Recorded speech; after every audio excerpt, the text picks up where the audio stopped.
Good morning. Last time हमने discuss किया था chapter number 3 part 8 problem sums, exercise 3.1, 3.2 and 3.3। आज हम प्रॉब्लम सम को कंटिन्यू कर रहे हैं नेक्स्ट पार्ट में। बेटा आपको याद होगा मैंने एक्सरसाइज 3.3 का सम नंबर 4 डिस्कस नहीं किया था, क्योंकि जब आप आओगे तब डिस्कस करूंगा और आपने ये सब के सब प्रॉब्लम सम इक्वेशन बना के एलिमिनेशन से सॉल्व कर भी दिए होंगे। Exercise 3.4 question 2 sum number 1।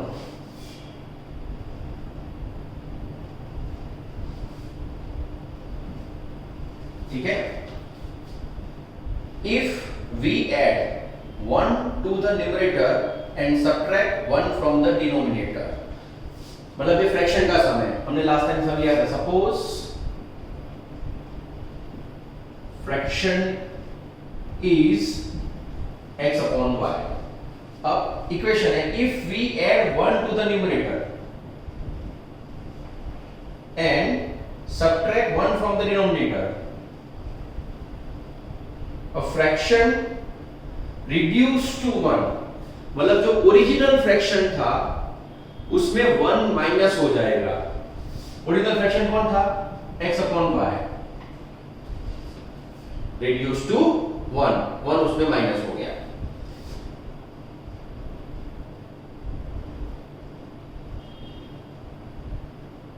It become 1/2 if we only word add to the denominator। दूसरा equation x as it is, denominator में अगर मैं 1 ऐड करता हूं x y प्लस 1 होता है, इट बिकम 1/2।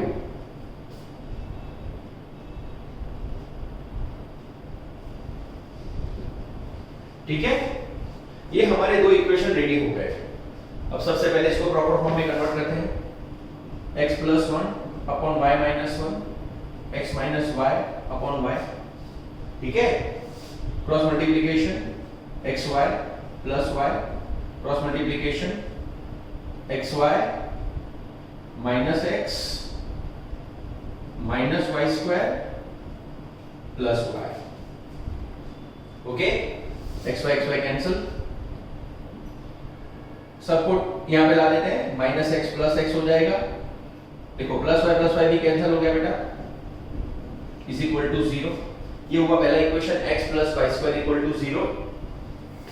अब इसको 2x is equal to y plus 1,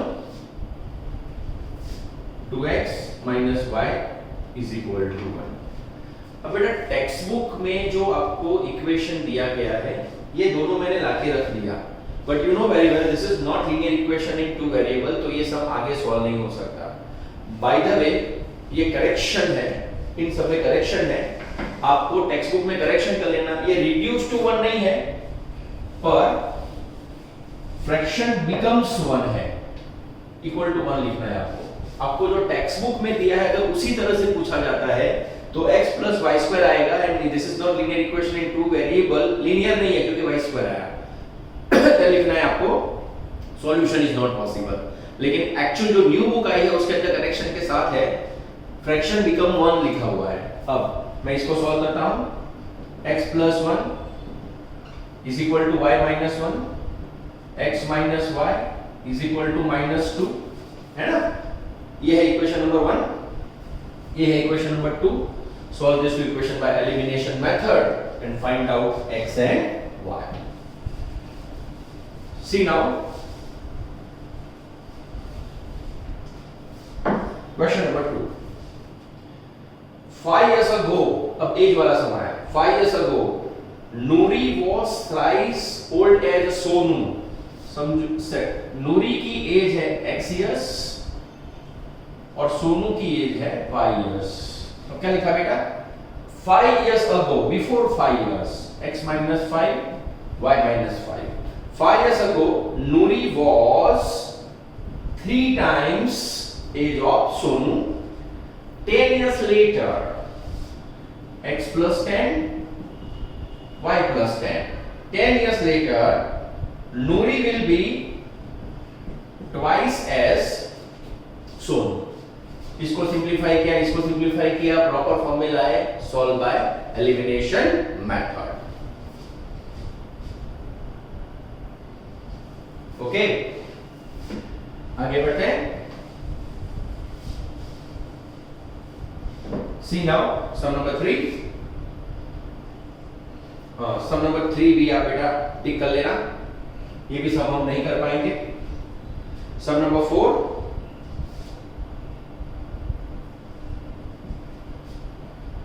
Meena went to a bank to withdraw ₹2000। यार ये जो सम नहीं ले रहा हूं बेटा, वो मैं एट लास्ट लेक्चर में लेने वाला हूं, एक्सप्लेनेशन अच्छी तरह से करके।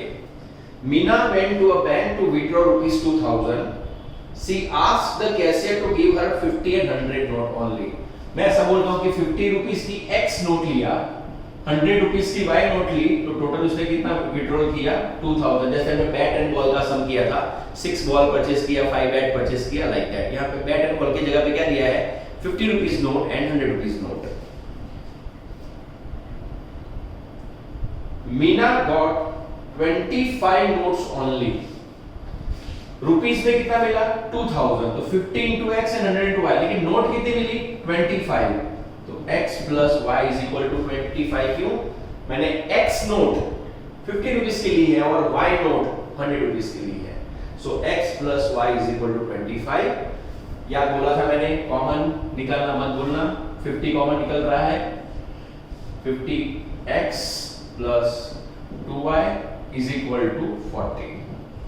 Solve this equation by elimination method।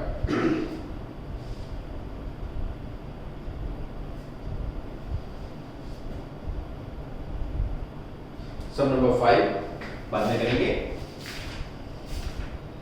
Now exercise 3.5 question number 4। 3.5 question number 4। बेटा आज भी जैसे मैं सम जो भी ले रहा हूं आपको, वो सब के सब आपको सॉल्व कर देने हैं। 3.5 क्वेश्चन नंबर 4। फर्स्ट सम बाद में करेंगे। Second some, a fraction become 1/3 when 1 is a subtract from numerator, 1 is a subtract from numerator। Original fraction क्या होगा बेटा?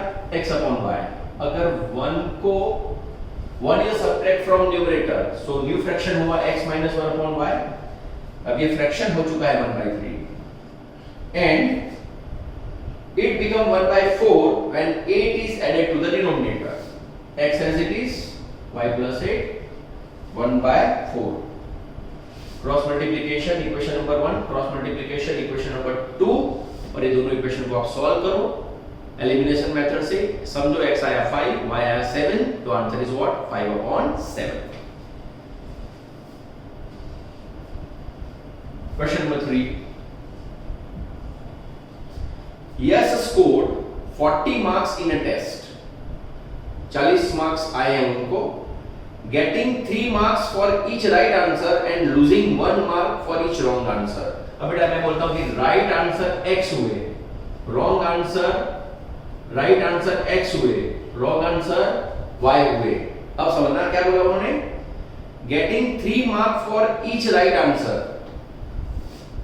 3 marks for each right answer, यानी 3x मार्क्स आए उनको। मेरे x क्वेश्चन राइट हुए हैं, समझो मेरे 5 क्वेश्चन राइट है। एक क्वेश्चन के 3 मार्क्स मिलने वाले होते तो 5 3 जा कितना हो जाता? 50, है ना? तो क्या लिखा है इसमें?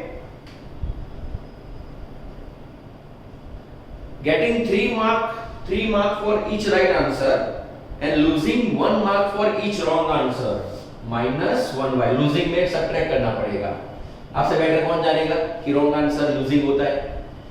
टोटल मार्क्स मिले 40, 1 लिखने की जरूरत है। 3x minus y is equal to 40।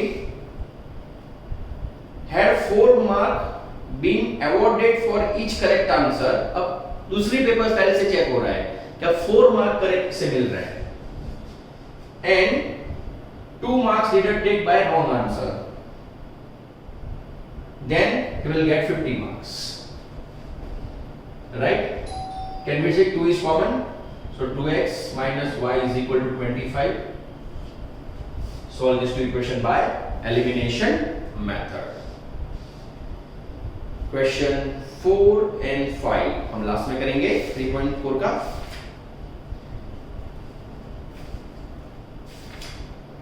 Yes, and 3.6 भी हम लास्ट में करेंगे। क्वेश्चन 2 के 3 सम।